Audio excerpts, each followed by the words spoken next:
오늘은 맹세와 서원에 대해서 함께 생각하겠습니다. 이 맹세, 서원 굉장히 비슷한 겁니다. 맹세는 이 말 진짜입니다 하는 거고, 서원이라는 건 제가 이렇게 하겠습니다 하는 약속입니다. 물론 맹세를 그 약속의 형태로 할 수도 있긴 합니다. 여하튼 신앙고백서 1절부터 4절까지가 맹세에 대한 고백이고요. 5절부터는 서원에 대한 고백입니다. 먼저 맹세에 대해서 배우겠습니다. 우리 고백서 1절을 같이 한번 읽으면 좋겠습니다. 1절. 합당한 맹세는 경건한 예배의 한 요소입니다. 정당한 경우에 맹세하는 사람은 엄숙히 하나님의 이름을 불러 그가 확언하거나 약속하는 것에 대해서 하나님께서 친히 증언해 주시기를 구하며 그가 맹세하는 것의 진위를 따라서 판결해 주시기를 구합니다. 끝에 진위라는 거는 진짜냐 가짜냐 그런 거죠.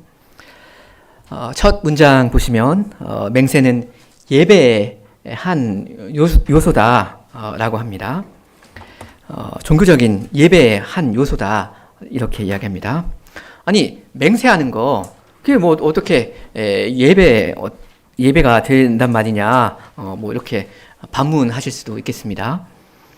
근데 이 맹세하는 게 예배하는 거 맞습니다. 여기서 예배라는 것은 어떤 뭐 가정 예배 혹은 뭐 공예배할 때 그런 비교적 좁은 의미에서의 예배라기보다는 좀 더 넓은 의미에서 예배가 되는 게 맞습니다.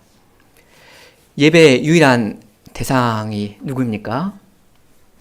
하나님이시죠.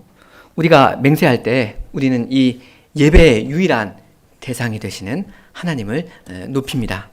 맹세로서 맹세를 할 때 우리가 하나님을 높입니다. 예를 들어서 빌립보서에 보면 사도 바울이 이런 맹세를 한 적이 있습니다. 제가 그냥 읽겠습니다. 내가 예수 그리스도의 심장으로 너희 무리를 어떻게 사모하는지 하나님이 내 증인이시니라 했습니다. 하나님이 내 증인이시다 이러면서 어떤 이야기를 했어요.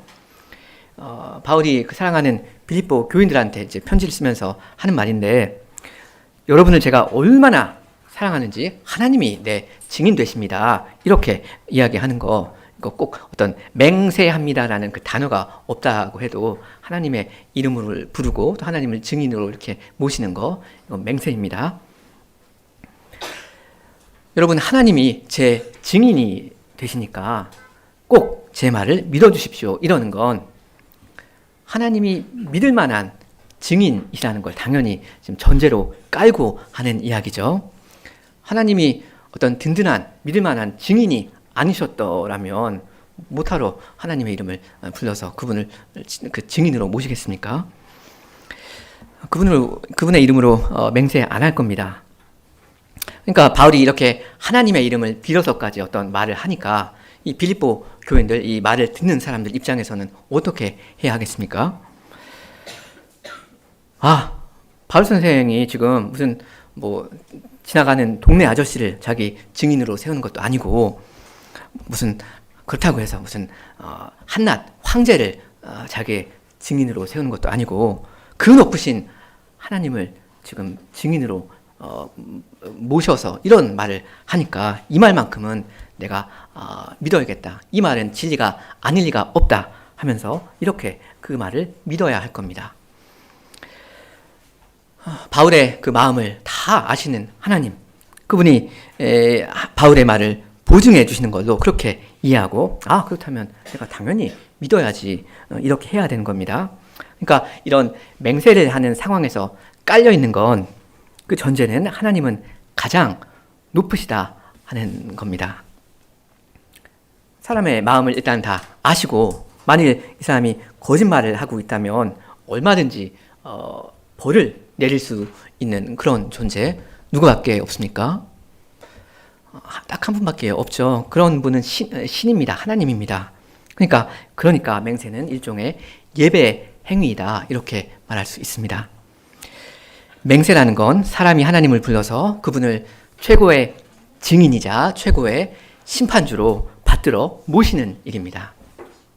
우리가 말을 할 때 그 행위의 의미가 그런 것입니다. 그런데요, 저는 지금 계속 사람이 하는 맹세에 대해서 말씀을 드렸는데요. 근데 성경에 보면 하나님께서 하시는 맹세도 여러 번 나옵니다. 하나의 예로만 우리 출애굽기 6장을 좀 같이 찾아보면 좋겠습니다.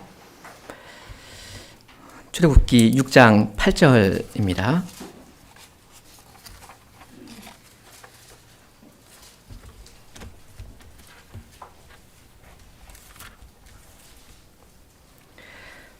하나님께서 모세한테 하시는 말씀인데요. 출애굽기 6장 8절 같이 한번 읽겠습니다. 내가 아브라함과 이삭과 야곱에게 너희를 인도하고 그 땅을 너희에게 주어 기업을 삼게 하리라. 나는 여호와라 하셨다 하라. 이 이야기에서 지금 연결되는 게 신명기 10장인데 한번 같이 또 찾아보겠습니다. 신명기 10장 11절입니다. 신명기 10장 11절입니다. 방금 출애굽기 6장은 그 하나님께서 모세한테 이 출애굽 이 초창기에 초기에 하나님께서 맹세한 땅으로 인도할 것이다. 그 이야기였고요. 나는 여호와라 하면서 맹세하셨고, 그 다음에 여기 10장 11절 같이 한번 읽어보겠습니다. 여호와께서 내게 이르시되 일어나서 백성보다 먼저 길을 떠나라. 내가 그들에게 주리라고 그들의 조상들에게 맹세한 땅에 그들이 들어가서 그것을 차지하리라 하셨느니라. 이거는 수십 년이 흐른 다음에 지금 하는 말씀인데, 여기서 말하는 맹세는 아까 이야기한 그 아브라함, 이삭, 야곱과 그 맺으신 그 언약을 가리키는 거잖아요. 수십 년이 흘렀는데, 엄청난 세월이 흘렀는데, 그 아브라함은 훨씬 더 옛적 사람이죠. 이 맹세를 주님께서는 기억하고 계셨습니다. 전혀 잊지 않고 계셨습니다. 그래서 모세를 중보자로 삼아서 이 이스라엘을 그 애굽 땅 종되었던 집에서 구원해 주시죠. 그리고 주께서 이들과 계속 함께 동행해 주시고 결국 나중에 여호수아 때 되면 이 그 가나안 땅 약속의 땅으로 이 사람들을 인도해 주십니다. 그러니까 요지는 주 여호와께서 일적에 해 두신 맹세가 있는데요. 그 맹세를 주께서 잊지 않고 지키셨다, 틀림없이 지키셨다 하는 겁니다. 가나안 땅을 주시겠다 하는 이 맹세, 이건 뭐 그냥 하나의 중요한 예가 되는 건데, 여러분 주님께서 성경에서 맹세하신 그 여러 가지 말씀 중에서 뭐 하나라도 지키지 않으신 거 있습니까? 있을 리가 없습니다. 없습니다. 그 민수기 23장의 말씀입니다. 제가 읽을게요. 하나님은 사람이 아니시니 거짓말을 하지 않으시고 인생이 아니시니 후회가 없으시도다. 어찌 그 말씀하신 바를 행하지 않으시며 하신 말씀을 실행하지 않으시랴. 그러니까 여호와께서 하신 맹세, 그 약속 얼마나 확실하고 신실하고 또 틀림이 없는 겁니까? 결코 깨뜨리지 않으시고 반드시 이루십니다. 주님께서는 원래 뭐 맹세가 없어도 맹세라는 걸 차치하고라도 원래 자신이 뜻하신 것을 다 이루어 가시는 그런 분이신데, 아니 맹세까지 거기다 더하신다면, 자기의 이름으로 맹세를 하신다면 그건 얼마나 더 확실한 겁니까?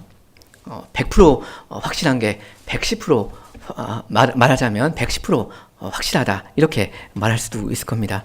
110% 무조건 이건 이루어지는 겁니다.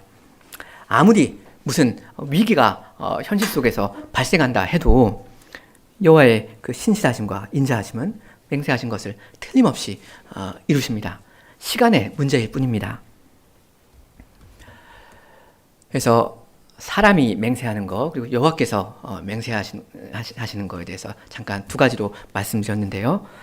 여기 몇 절 더 내려가면 이스라엘 백성에게 여호와의 이름으로 맹세하라는 명령이 나옵니다. 그 20절인데요. 제가 읽겠습니다. 신명기 10장 20절. 내 하나님 여호와를 경외하며 그를 섬기며 그에게 의지하고, 그 다음 나오죠. 그의 이름으로 맹세하라. 지금 맹세의 주체가 두 분 계십니다. 여호와의 맹세 그리고 우리 그러니까 백성의 맹세. 일단 여호와께서 맹세를 하시는 분이신데요. 그런 여호와를 섬기고 의지하는 이스라엘은 그분의 이름으로 맹세해야 됩니다. 그러니까 맹세라는 제도가 사람들끼리 그냥 사회적으로 그렇게 합의한 거다. 그냥 통용되는 그런 거다. 이렇게 생각할 수도 있겠지만 방금 이 말씀 보면 맹세라는 게 여호와께서 명하시기도 하신 겁니다. 자기 백성한테 자기 이름을 빌려주시면서 여호와의 이름으로 너희는 맹세해야 된다. 이렇게 하시는 겁니다. 그럼 이 여호와의 맹세 그리고 우리의 맹세 이 무슨 관계가 있습니까? 무슨 뜻입니까? 이건 내가 내 맹세를 항상 지키듯이 내 백성 된 너희도 똑같이 해야 된다 하는 것입니다. 여호와께서 이스라엘한테 주리라 맹세하신 거 그거 지키셨잖아요. 가나안 땅 주리라 약속하셨는데 과연 주셨습니다. 그렇게 이스라엘도 서로 간에 무엇을 말하거나 약속할 때 이 주님의 신실하심을 본받아서 그대로 서로 간에 해야 하는 겁니다. 여호와의 신실하신 것처럼 이스라엘도 신실해야 된다. 이게 이제 기본적인 거고요. 평소에 그래야 되죠. 늘상 맹세라고 그런 건 아니잖아요. 맹세라는 건 막 그냥 남발하고 그러는 게 아닙니다. 왜냐면 맹세라는 것은 일단은 내가 기억을 하고 있어야 되는데 다 기억 못한단 말입니다. 아주 중요한 경우에 필요한 경우에 하는 것인데 때때로 어떤 사실을 법정에서나 어떤 그런 공식적인 자리에서 분명히 틀림없이 말을 해야 할 때 혹은 피차간에 약속할 일이 있을 때 어떤 중대한 약속이 있을 때 여호와의 이름으로 맹세를 하되 단 여호와의 이름 내 이름으로 너희를 맹세할 거면 반드시 지키거라 하신 겁니다. 여호와를 너희가 경외한다면 그렇게 하라. 주님을 두려워한다면 그렇게 하라는 겁니다. 경외한다는 말의 기본적인 의미는 두려워한다는 거죠. 주님을 두려워하는 사람은 주님의 이름으로 맹세를 한 다음에 이것을 기억합니다. 그리고 이행합니다. 우리 아이들 혹시 3계명이 뭔지 잘 알고 있습니까? 하나님의 이름을 어떻게 사용하라 하시는지 가르쳐 주시는 거죠. 망령되이 그 이름을 일컫지 말라 하셨습니다. 이렇게 내 이름을 어떻게 쓰지 말아라 라고 명하시는 건 주님께서 우리가 평상시에 주님의 이름을 늘 쓸 거라는 걸 전제하고 계신 거죠. 이스라엘 백성이 하나님을 이름을 부를 일도 없는데 이런 3계명을 주실 일은 없단 말입니다. 얼마든지 허락해 주셨습니다. 자기 이름을 가르쳐 주셨고요. 여호와라는 이름. 그러니까 그 유대인들이 오해하는 것처럼 어떤 그 여호와라는 그 이름을 말하지 않으면 문제가 해결되고 그런 거 아니잖아요. 하나님의 이름을 우리가 사용할 수 있고 사용해야 합니다. 주님은 이런 걸 즐겨 들으시는 것 같습니다. 자기 백성이 자기의 이름, 여호와라는 이름으로 자기를 불러주시는 걸 그건 참 좋아하시는 것 같아요. 저도 제 아내랑 왕년에 연애를 할 때 제 아내가 상준 씨 하면 굉장히 기분이 좋거든요. 내 이름을 불러주면 지금은 여보 하니까 알겠죠. 어감이 다릅니다. 여하튼 사랑하는 사람이 나의 이름을 불러주면 얼마나 친근하고 좋아요. 그렇게 자기 이름을 주시는데 단 허투루 헛되이 망령되이 쓰지는 말아라 하셨습니다. 맹세라는 건 이제 여호와의 이름 하나님의 이름으로만 해야 하는데 2절 보면 이것을 이야기합니다. 우리 2절도 같이 한번 고백하겠습니다. 2절 오직 하나님의 이름만 맹세하며 그때에도 그분의 이름을 지극히 거룩한 두려움과 존경심으로 불러야 합니다. 그러므로 그 영광스럽고 두려운 이름으로 헛되이 맹세하거나 경솔하게 맹세하는 것 혹은 어떤 죄악이고 가증한 일입니다. 하지만 중대하고 특별한 경우에 맹세하는 것은 구약에서뿐 아니라 신약에서도 하나님의 말씀으로 보장되어 있으므로 그러한 경우에는 합법적인 권위가 요구하는 합당한 맹세를 행해야 합니다. 아까도 말씀드렸지만 누구의 이름으로 맹세를 한다는 건 그 누구를 굉장히 그만큼 높이는 일이 됩니다.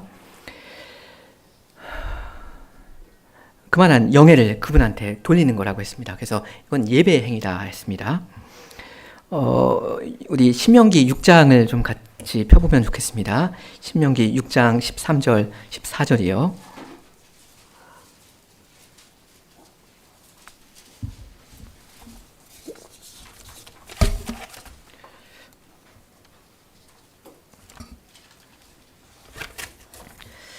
제가 13절부터 읽겠습니다. 내 하나님 여호와를 경외하며 그를 섬기며 그의 이름으로 맹세할 것이니라. 너희는 다른 신들 곧 사면에 있는 백성의 신들을 따르지 말라. 요 두 구절 잠깐만 좀 보려고 하는데요. 여기 보시면 내 여호와 하나님을 경외하라는 말, 그리고 그분을 섬기라는 말, 그리고 그분의 이름으로 맹세하라는 말이 이 세 가지가 딱 붙어 있죠. 그리고 그다음 오직 여호와의 이름으로만 맹세해야 한다라는 그 명령은 그 14절에 다음 14절에 다른 신들 곧 네 사면에 있는 백성의 신들 우상이죠. 그것들을 따르지 말라라는 금령과 붙어 있습니다. 다른 신들을 따르는 그런 우상 숭배자들은 자기가 뭐 섬기는 그 신들의 이름, 뭐 바알의 이름이든 아스다롯이든 그 이름으로 뭐 맹세 할 겁니다. 그 사람들은 뭐 그렇게 하는 거고, 근데 너희는 그렇게 하지 말거라 하십니다. 합당한 맹세라는 건 여호와께서 통치해 주실 거, 그거를 간절히 바라면서 그 다스림 아래 우리가 거룩한 사회, 단정한 사회를 이루면서 살려는 그런 마음에서 나오는 겁니다. 하나님이 정말로 이 두려움의 대상이 되는, 사람이 하나님의 이름을 함부로 막 갖다 쓰지 않는 그런 세상, 최고의 권위가 되시는 그런 세상에서 우리는 살고 싶습니다 하는 겁니다. 그런 사람들만 그분의 이름으로 맹세하는 겁니다. 주님을 두려워하는 사람. 저는 어린 시절을 미국에서 보내서 미국 상황을 조금 아는 편인데, 미국이라는 나라가 뭐 어떤 의미에서든지 뭐 기독교 생각의 기반 위에서 어느 정도 건설되었다 이렇게 말할 수도 있을 것 같습니다. 그래서인지 미국에서는 여전히 대통령이 어떤 그 취임을 할 때나 취임식 때 혹은 법정에서 이 증인이 증언을 하기 직전에 하나님의 이름으로 서약을 하죠. 성경을 갖다가 손 얹고서 이렇게 서약을 합니다.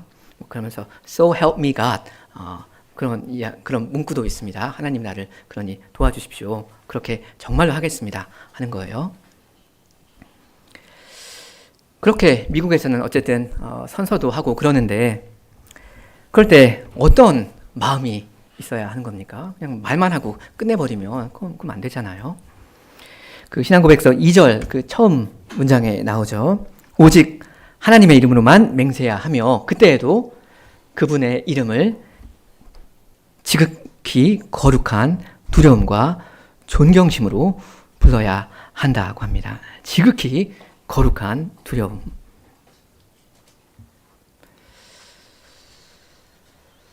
근데 그 많은 사람들이 수시로 하나님의 이름을 갖다 그렇게 쓰는데 과연 이런 마음을 가지고 그렇게 하는가? 그런 마인드로 그 이름을 사용할까? 그건 제가 잘 모르겠습니다. 요즘은 여러분들도 이제 미국 드라마나 헐리우드 영화를 가끔씩 보실 테니까 잘 아실 거라고 생각합니다. 그런 거 보면 영어권에서는 하나님의 이름이 불행히도 가장 가벼운 이름이 되어버렸습니다. 그냥 오 마이 뭐라고 하면서 그냥 감탄사처럼 아무 일도 아닌데 가벼이 그냥 씁니다. 그리고 심지어는 너무나 황당하게도 우리 구주 예수 그리스도의 이름이 그냥 욕설이 되어버렸습니다. 그냥 기분 나쁠 때 미국 사람들이 예수님의 이름을 갖다가 막 그냥 쓰거든요. 아무 의미 없이. 말 그대로 예수님의 이름이 욕설이 되어버렸습니다.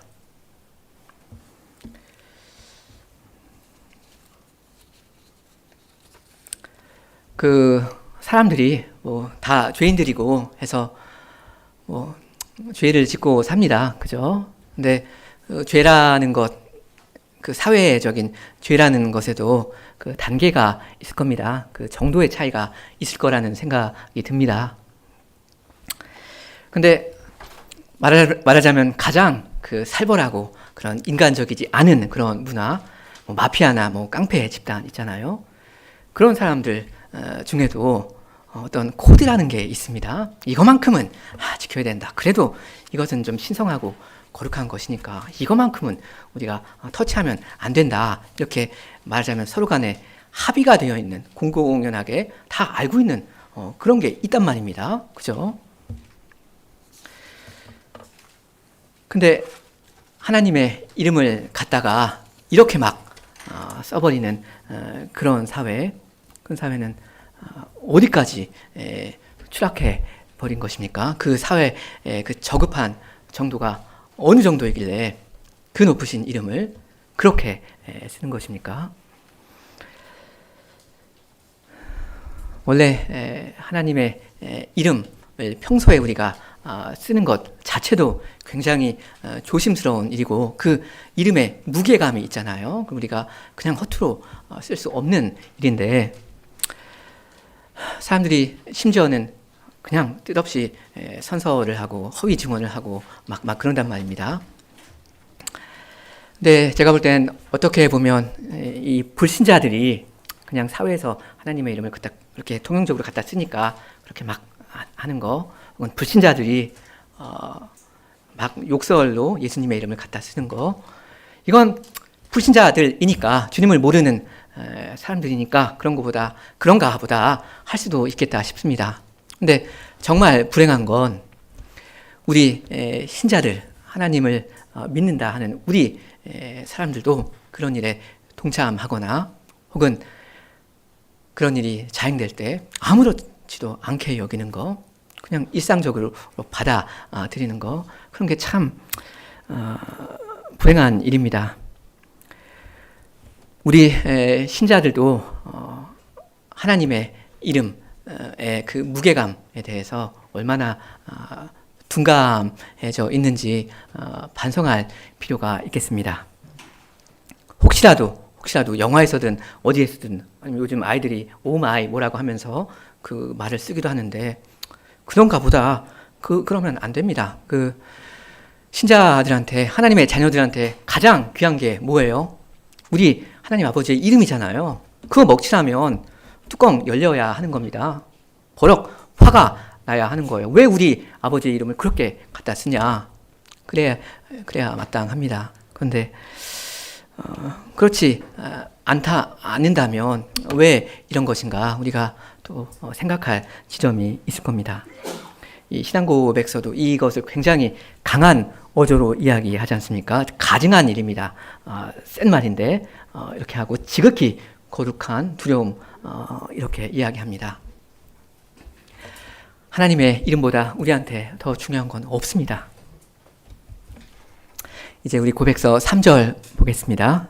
맹세하는 사람의 태도, 자세에 대한 건데 같이 고백하겠습니다. 3절. 누구든지 맹세하는 자는 이 엄숙한 행위가 지닌 무게를 합당하게 고려해야 하며, 맹세할 때에는 자기가 사실이라고 온전히 확신하는 것 외에는 단 아무것도 공언하지 말아야 합니다.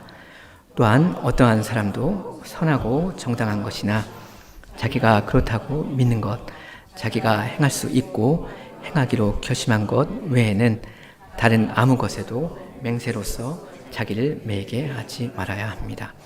그렇지만 합법적인 권위가 선하고 정당한 것에 대하여 맹세를 요구할 때 그것을 거부하는 것은 죄가 됩니다. 맹세는 쉽게 그냥 하는 게 아닙니다. 맹세는 무거운 것입니다. 그래서 맹세하는 사람은 자기의 그 맹세하는 이 행위가 얼마나 중대한 일인지 그걸 충분히 고민하는 그 과정을 먼저 거쳐야 합니다. 무엇보다도 맹세라는 건 하나님의 이름을 부른 거니까 자기가 지금 대주제 앞에 서 있다 하는 그 의식을 가져야 할 겁니다. 내가 하나님의 이름을 부를 때 하나님께서 그 이름 못 들으시겠습니까? 그 칵테일 효과라고 제가 들은 것 같기도 한데 50명 있는 카페에서도 누가 내 이름 이상준이라는 이름을 딱 말하면 그냥 대화 중에 말을 하면 그게 이상하게도 딱 이게 캐치가 되거든요. 자동적으로 이게 들리게 되어 있다고 합니다. 칵테일 효과인가 그렇게 부르던데 하물며 이 세상의 모든 소리를 들으시는 하나님께서 자기의 이름이 언급되는데 주목하지 않으시겠습니까? 다 들으십니다. 사람은 원래 평소에도 진리만을 이야기해야 하는데 그리고 사람은 원래가 항상 코람되어 하나님 앞에 서 있는 존재 아닙니까? 자기가 그것을 의식하든지 못하든지 간에요. 근데 특히 맹세를 할 때는 훨씬 더더욱 그렇습니다. 그러니까 평소보다 훨씬 더 주의해서 말을 잘 고르면서 사실만을 말해야 되고요. 하나님을 더 내 앞에 계신 분으로 더 의식해야 합니다. 내가 이것은 진리다라고 100% 확신할 수 있는 것이 아니면 맹세 안 하면 됩니다. 우리 마태복음 5장 좀 같이 보겠습니다. 마태복음 5장 33절부터입니다.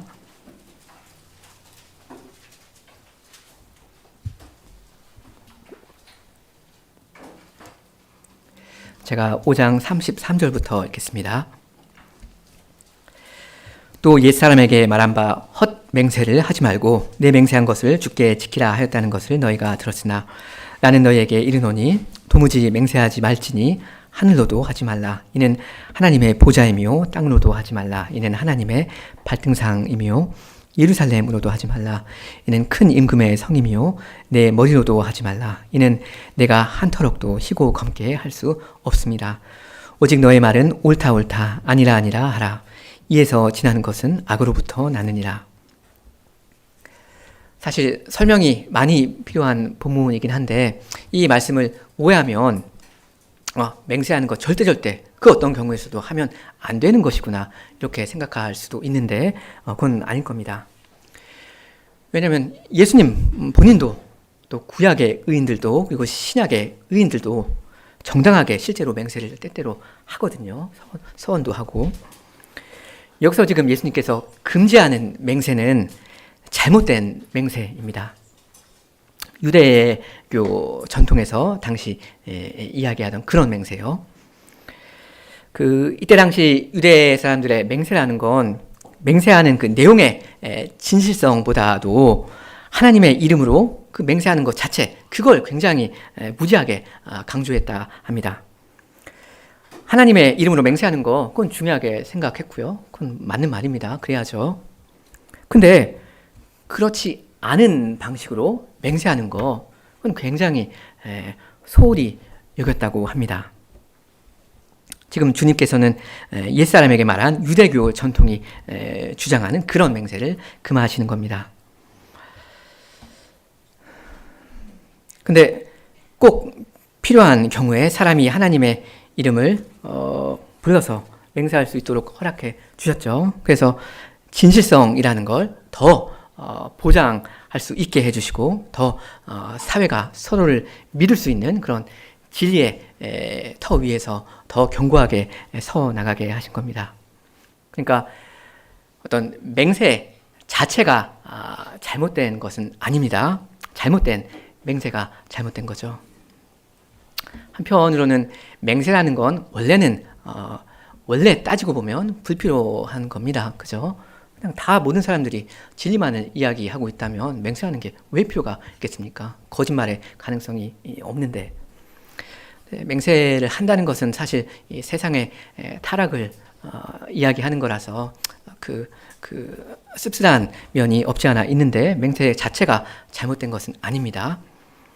그리고 맹세를 해야 할 때도 있습니다. 반드시 해야 할 때도 있습니다. 주님께서 대제사장한테 맹세를 요구받으신 적이 있는데 우리 마태복음 26장 좀 같이 보겠습니다. 우리 예수님께서 맹세를 요구받으셨을 때 맹세를 하시면서 진실을 말씀하신 그 경우인데 26장 63절부터입니다. 제가 읽겠습니다. 예수께서 침묵하시거늘 대제사장이 이르되 내가 너로 살아계신 하나님께 맹세하게 하노니 하죠. 맹세하게 하노니 네가 하나님의 아들 그리스도인지 우리에게 말하라. 그러니까 예수께서 어떻게 하시죠? 예수께서 이르시되 64절 내가 말하였느니라. 이게 그렇다 하는 말이거든요. 그러나 내가 너희에게 이르노니 이후에 인자가 권능의 우편에 앉아 있는 것과 하늘 구름을 타고 오는 것을 너희가 보리라 하시니 이에 대제사장이 자기 옷을 찢으며 이르되 그가 신성 모독하는 말을 하였으니 어찌 더 증인을 요구하리요. 보라 너희가 지금 이 신성 모독하는 말을 들었도다 합니다. 그러면서 이제 예수님을 정죄하면서 죽이죠. 흥미롭습니다. 예수님이 신성 모독을 했다고 감히 이야기를 하고 많이 잘못되었습니다. 이 대제사장 얼마나 악한 사람입니까? 근데 주님은 이렇게 불의한 사람이라도 그 권위를 존중해 주셨습니다. 그래서 그가 맹세를 요구하면서 너가 그리스도 맞냐 이렇게 물을 때 심지어 그렇게 묻는 게 이 예수님을 지금 죽이려는 그런 의도로 그렇게 묻는다는 걸 알면서도 그걸 다 아시면서도 우리 주님은 겸손히 진실을 말씀하셨습니다. 이 주님의 맹세가 우리의 맹세에 좋은 모범이 됩니다. 이 맹세 때문에 내가 죽는 일이 있어도 진실만을 이야기해야 합니다. 그 다음 4절입니다. 4절은 합당한 맹세 구속력에 대한 이야기인데요. 같이 고백하겠습니다. 4절 맹세는 명백하고 일반적인 의미의 말로 하여야 하며 애매모함이나 의중을 감추는 것이 없어야 합니다. 맹세한 것 때문에 죄를 짓게 되어서는 안 되며 죄가 되지 않는 것을 맹세하였다면 자신에게 손해가 될지라도 이행할 의무가 있습니다. 또한 이단자나 불신자에게 한 맹세라도 어겨서는 안 됩니다.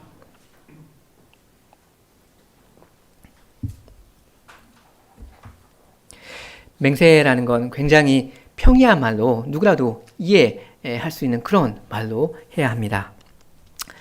애매모호하게 말을 꼬아서 하면 안 됩니다. 그런 경우가 종종 있지 않습니까? 자기가 어떤 이야기를 해놓고 나중에 와서는 야 근데 그거 나 그런 의미로 한 건 아니었어. 그 말이 아니라 그건 내 말 그건 이렇게 해석해야지. 그렇게 하잖아요. 근데 맹세를 할 당시에 나중에 자기가 요리조리 빠져나올 구멍을 그렇게 만드는 의미에서 일부러 애매하게 모호하게 말을 하는 짓 그런 짓 하지 말라는 겁니다. 하나님의 이름을 불러서 맹세할 때 말장난 하지 말라 하는 겁니다.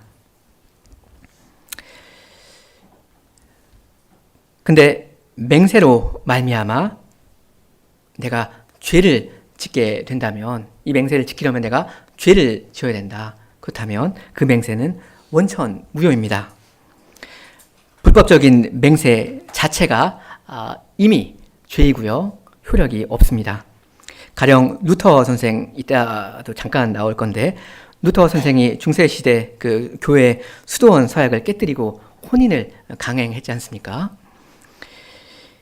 루터 선생이 이렇게 한 건 불법이 아니라 정당한 행위입니다. 중세 교회 이 사람들이 강요한 이런 서약 자체가 하나님의 법을 위반한 불법이었습니다. 그래서 그 위에서 행한 맹세는 구속력이 없다고 봐야 할 겁니다. 근데 그게 합당한 맹세였다면 이 맹세를 내가 지키는 것이 이행하는 게 그 손해가 되더라도 그 손해가 막중하더라도 반드시 이행해야 합니다. 왜 그렇습니까? 하나님의 이름 때문이죠. 나의 목숨, 하나님의 이름, 어느 것이 더 중요합니까? 자신이 당하는 손해보다도 거룩하신 분의 그 권위, 그리고 그 권위에 의해 유지되는 질서, 이것이 훨씬 더 중요한 겁니다. 이건 이단자 혹은 불신자한테 한 맹세라도 마찬가지입니다. 예를 들어서 불신자가 서로 이제 혼인 서약을 하면서 이제 혼인을 했습니다. 아플 때나 뭐 슬플 때나 부할 때나 가난할 때나 버리지 않겠다 이렇게 서약을 하죠. 근데 나중에 둘 중에 한 명인 내가 신자가 되었습니다. 그럼 이 서약은 불신자한테 한 거였으니까 그러므로 효력이 없습니까? 이 사람 버려도 상관없습니까? 그건 아닙니다. 이 불신자인 배우자가 나랑 계속 함께 살기를 바란다면 그 혼인 관계는 명백하게 유지가 되어야 하는 겁니다. 그 사람 버리면 안 됩니다. 불신자한테 한 서약도 유효합니다. 지금까지는 맹세에 대한 이야기였고요. 이제 5절부터는 그 서원 이야기입니다. 맹세와 관련되어 있지만 약간 다른 거 서원 이야기인데 우리 5절 같이 고백하겠습니다. 5절. 서원은 약속하는 맹세의 성격을 지니므로 맹세할 때와 같이 경건히 살피면서 하여야 하고 맹세할 때와 같이 신실하게 이행해야 합니다. 서원은 거의 똑같다, 성격이 같다 하는 거죠. 서원은 약속하는 맹세다라고 이렇게 정의를 했는데요. 맹세는 하나님을 최고의 재판장이자 최고의 증인으로 모시면서 사람이 자기의 말의 진실성 혹은 자기 약속 이행의 그 신실함을 다른 사람들 앞에서 그 내세우는 그런 행위임에 반해서 그 서원이라는 건 사람이 하나님께 직접 하는 그런 약속의 행위입니다. 그러니까 결정적인 차이점은 이겁니다. 맹세는 하나님 앞에서 사람에게 하는 거, 그게 맹세이고요. 서원이라는 건 내가 하나님께 다이렉트로 하나님께 올려드리는 그런 약속의 말씀입니다. 굉장히 비슷하긴 하죠. 그래서 근본적으로 동일한 성격이 있습니다. 그래서 맹세에 요구되는 조건들, 이 서원에도 그대로 적용됩니다. 하나님의 이름으로만 그 서원을 해야 합니다. 이제 6절, 7절인데요. 우리 6절과 7절 좀 긴데 쭉 이어서 7절까지 같이 하겠습니다. 6절. 서원은 그 어떤 피조물에도 해서는 안 되며 오직 하나님께만 해야 합니다. 하나님께서 받으실 만한 서원이 되려면 자발적으로 해야 하고 믿음과 책임져야 하며 베풀어 주신 자비에 감사하거나 부족한 것을 얻으려는 마음으로 해야 합니다. 이렇게 함으로써 우리는 필수적인 의무들에 더욱 철저히 매이게 되고 그 의무들을 적절히 수행하는데 도움이 되는 한 다른 일들에도 매이게 됩니다. 7절. 누구도 하나님의 말씀에서 금한 일이나 말씀에서 명령한 의무를 행하는데 조금이라도 방해가 되는 일 혹은 자기 능력 밖의 일이거나 그것을 수행할 능력에 대한 하나님의 약속이 없는 일에 대하여서는 서원하지 말아야 합니다. 이런 점에서 볼 때 교황주의자들의 수도서원, 곧 평생 독신으로 살고 자발적으로 빈궁하게 지내며 수도의 규율에 복종하기로 서원하는 것은 결코 더 높은 수준의 완전함에 이르게 하는 것이 아니며 오히려 비신적이고 죄가 되는 올무이므로 그리스도인이라면 아무도 그러한 서원에 자신을 얽매이게 해서는 안 됩니다.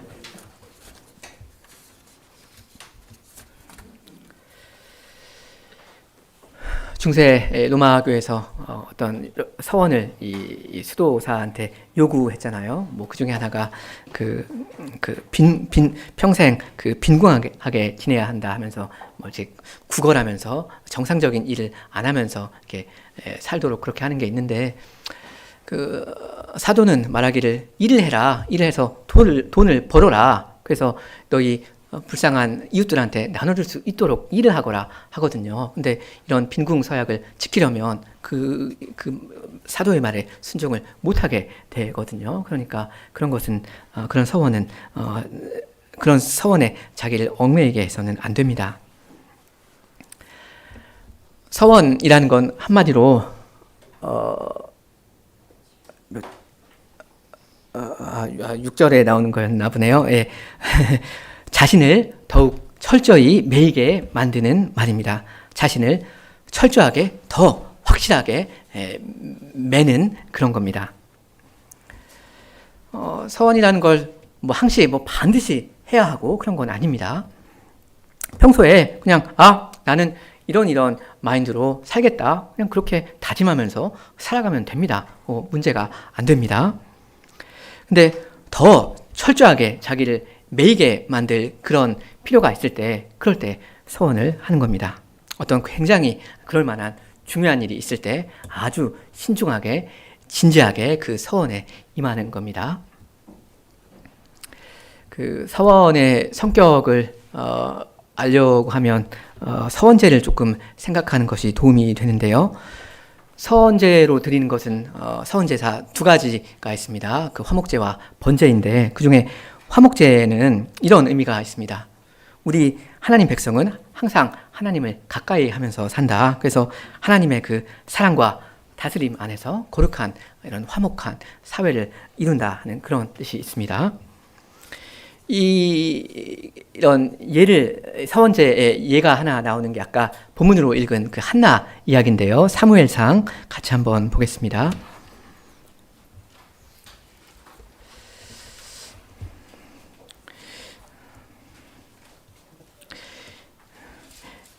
일단 사무엘상 1장을 펴보시면 되겠고요. 잘 아시는 그 한나의 서원인데, 주께서 아들을 나한테 주시면 그 아들을 다시 하나님께 바치기로 서원하지 않습니까? 근데 한나가 이 아들을 얻고자 한 그 상황을 보면 화목제와 관련이 있습니다. 한나의 남편은 엘가나라는 사람이었는데요. 한나가 첫째 부인이었죠. 근데 한나가 아이를 못 낳아서 그런 건지 이 엘가나가 둘째 아내를 맞이했습니다. 분이 나요. 근데 이 사람 엘가나가 매년 성막에 가서 여호와께 경배하고 제사를 드리고 했는데, 이건 화목제 이야기입니다. 그래서 사람이 화목제를 드리면 그 화목제 음식이라는 걸 다시 돌려받는단 말입니다. 그럼 이 화목제 음식을 이 식구들이, 엘가나 사람들이 이제 모여서 받아 먹는데, 이때 보면 그 엘가나가 이 한나의 그 처지를 딱하게 여기고 또 사랑하는 마음으로 다른 사람보다 갑절이나 이 한나한테 그 음식을 주었다고 합니다.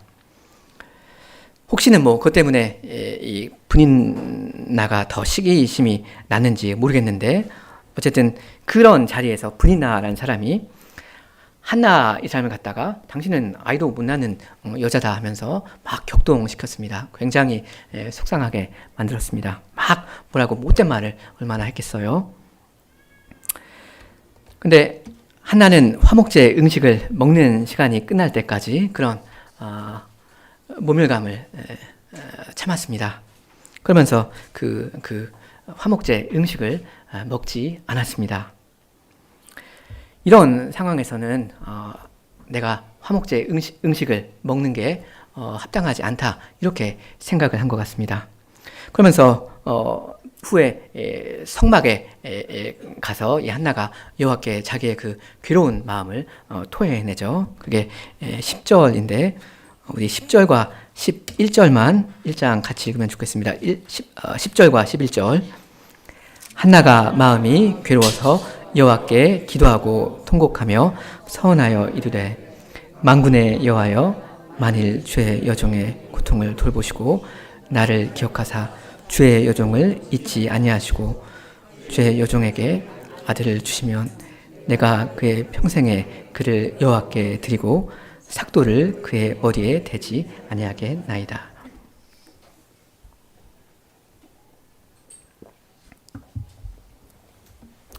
이 한나가 2장에서 그 굉장히 아름다운 기도를 드리지 않습니까?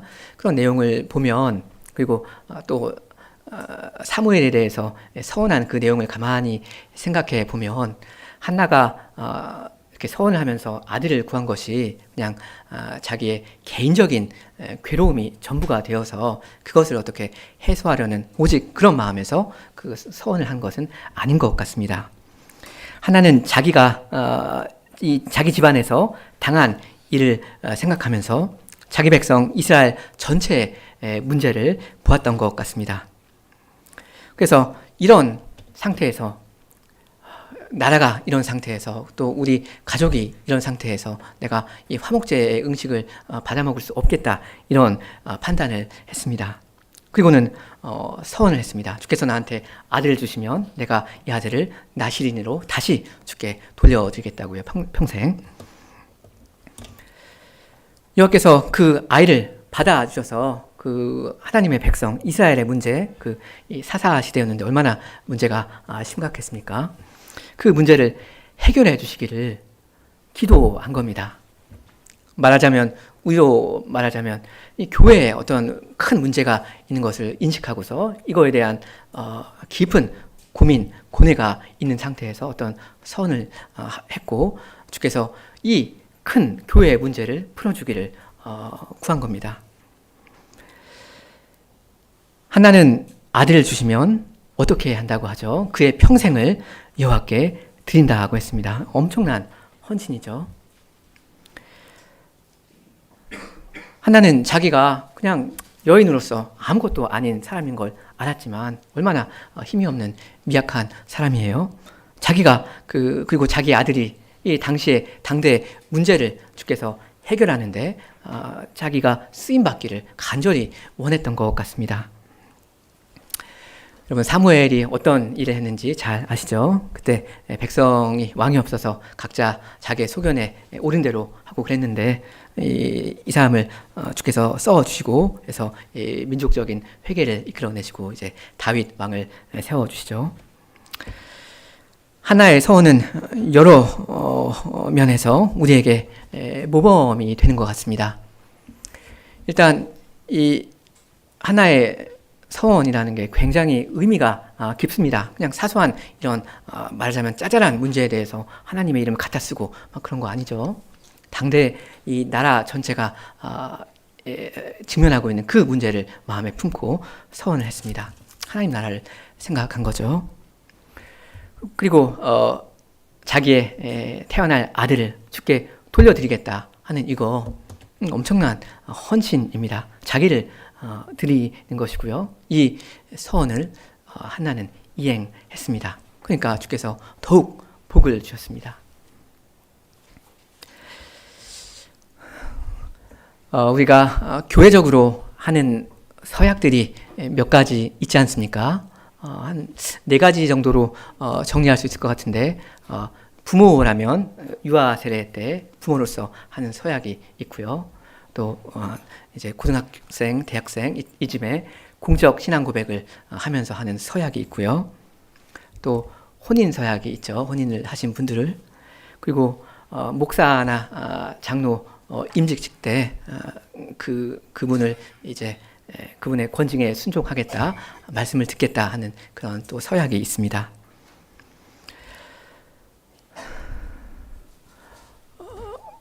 대강 4가지 서약이라고 할 수 있을지 모르겠는데 이 서약의 내용을 어느 정도 여러분 기억하고 계신지 모르겠습니다. 아까 제일 처음에 여호와께서 잊지 않으신다, 자기 맹세하신 것을 지키신다 했는데, 일단 서약을 지키려면 그 내용을 모르면 지킬 수가 없지 않습니까?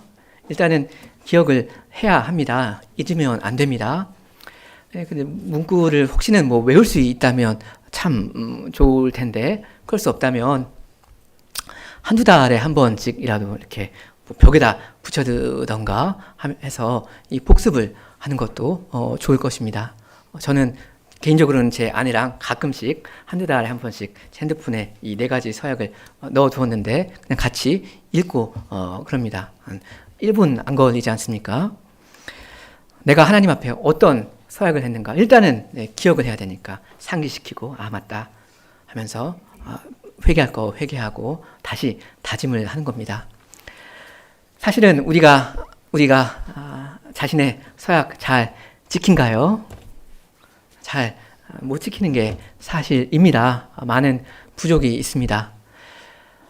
그런데 우리가 서약을 기억하고 주께 늘 은혜를 구하면서 반성하고 회개하고 돌이킬 때 그 서약이 우리를 지켜주기도 합니다. 주께서 이런 서약이라는 제도를 통해서 우리의 마음을 지켜주시고 우리를 구원으로 인도해 가십니다. 함께 기도하시겠습니다.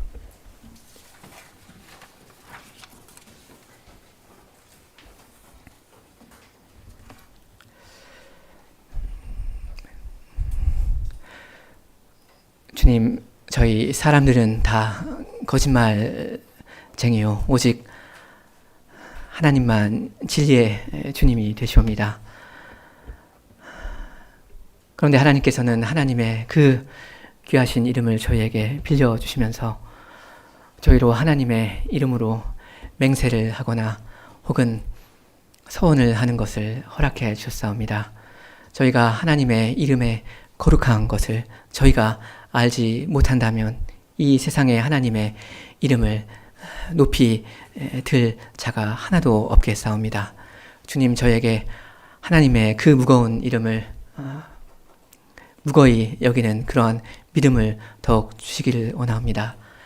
비록 주께서 저희의 눈에 보이지 않으실지라도 하나님이 계신 것을 저희가 알며 하나님의 이름으로 무엇이든지 저희가 말을 할 때에는 저희 앞에 계시는 하나님을 늘 생각하면서 하나님을 두려워할 줄 알면서 나아가게 하여 주시옵소서. 예수님의 이름으로 기도합니다. 아멘.